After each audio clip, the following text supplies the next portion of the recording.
Bonjour à tous et bienvenue dans cette nouvelle vidéo à Comme India. Et bienvenue dans ma cuisine. Aujourd'hui on va parler d'épices indiennes et je vous propose qu'on fasse notre propre poudre de curry maison. Vous avez été très nombreux à mentionner la cuisine indienne, les épices indiennes dans le questionnaire auquel vous avez répondu sur ce que pensent les Français de l'Inde. Merci à tous et vous avez été aussi nombreux à mentionner que les plats étaient souvent trop pimentés et ça je suis d'accord avec vous. L'avantage de faire sa propre poudre de curry maison, c'est que déjà on sait ce qu'on met dedans et ensuite on peut ajuster les épices en fonction de ses goûts, en fonction des plats et en fonction de ce qu'on aime. Par exemple ici moi je vais pas mettre de piment.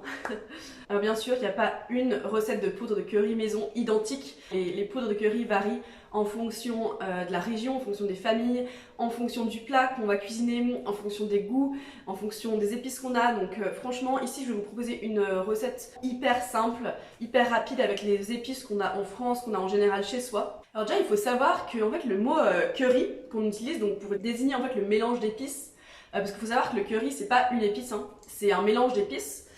En général à base de curcuma, de cumin, de coriandre, on va voir ça après. En fait, il faut savoir que c'est un mot qui n'est pas du tout indien, qui a été vraiment inventé par les Anglais aux alentours du XVIIIe siècle.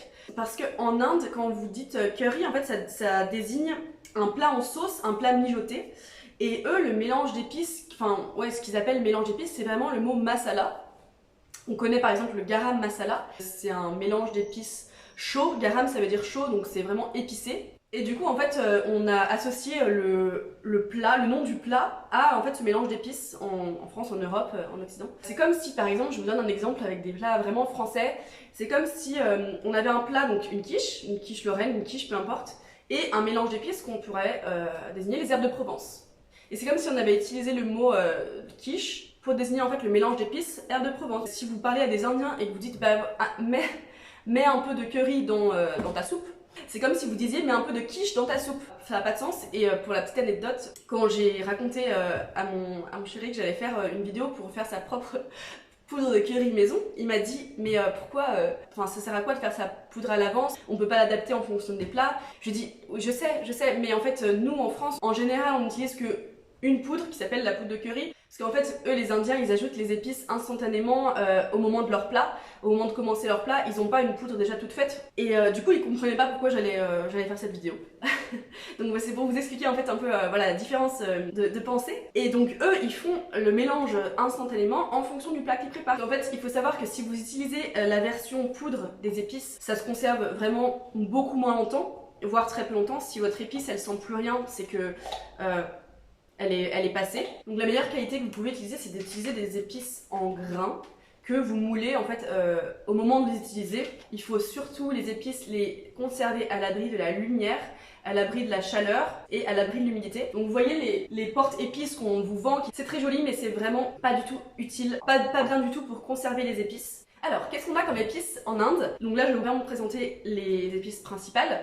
Alors tout d'abord, je pense que la reine des épices, en tout cas selon moi, le curcuma. Donc là je l'ai en poudre, sinon c'est une racine. Alors moi je préfère l'utiliser en poudre, simplement parce que la racine, sinon il faut utiliser des gants, parce que sinon on a les mains oranges pendant au moins une semaine. Une autre épice hyper importante dans la cuisine indienne, le cumin. Donc là je l'ai en grains et en poudre. La coriandre, donc en grains et en poudre. Le fenouil, les graines de fenouil. Donc la cardamome, en graines et en poudre. Clou de girofle, graines de moutarde. Alors ici ça c'est un mélange de garam masala, la cannelle, donc la cannelle c'est une écorce, donc en bâton ou en poudre. Alors ici c'est de la poudre de piment, alors j'avoue que j'utilise pas.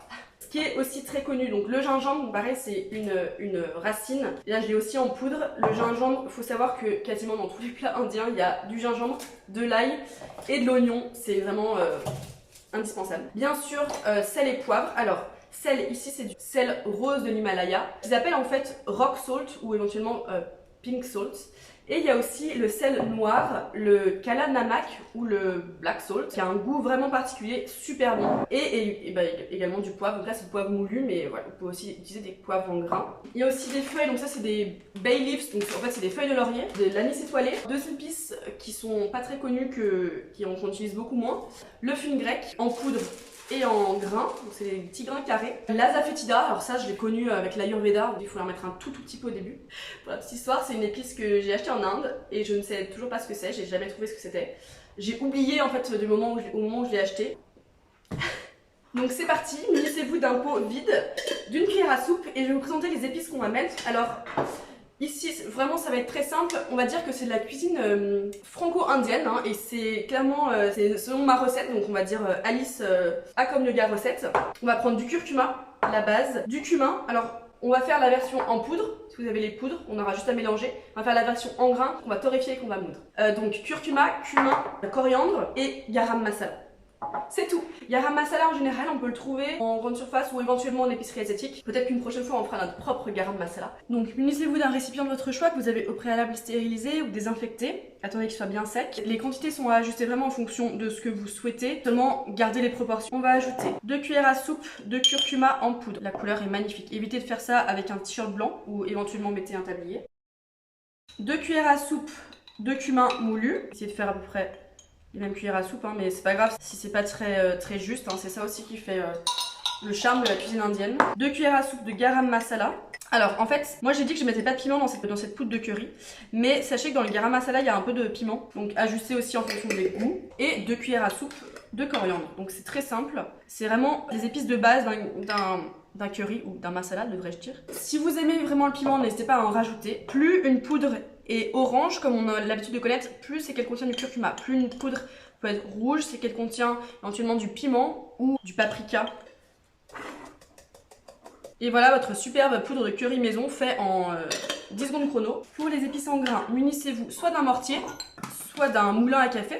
Alors, on va utiliser les mêmes épices, donc curcuma, cumin, coriandre, garam masala. Donc garam masala c'est déjà un mélange en poudre, le curcuma aussi. Donc ici on va utiliser 2 cuillères à soupe de graines de coriandre et 2 cuillères à soupe de graines de cumin. Ça sent déjà tellement bon. Cette étape est optionnelle mais on peut venir les torréfier à sec dans une poêle sans jamais cesser de remuer jusqu'à ce que les épices commencent à doucement embaumer. On les laisse bien refroidir avant de les transvaser donc dans un moulin à café. Franchement vous sentez l'odeur, c'est incroyable. Vous pouvez moudre plus ou moins fin.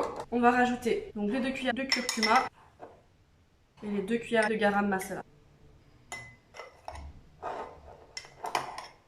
Voilà, vous avez 2 manières de faire votre propre poudre d'épices, de masala, de mélange d'épices, de curry. J'espère que ça vous a plu. Dites-moi ce que vous en avez pensé, dites-moi si vous l'avez fait. Dites-moi si, comme moi, vous adorez les épices. Dites-moi aussi si ça vous intéresse de faire notre propre garam masala.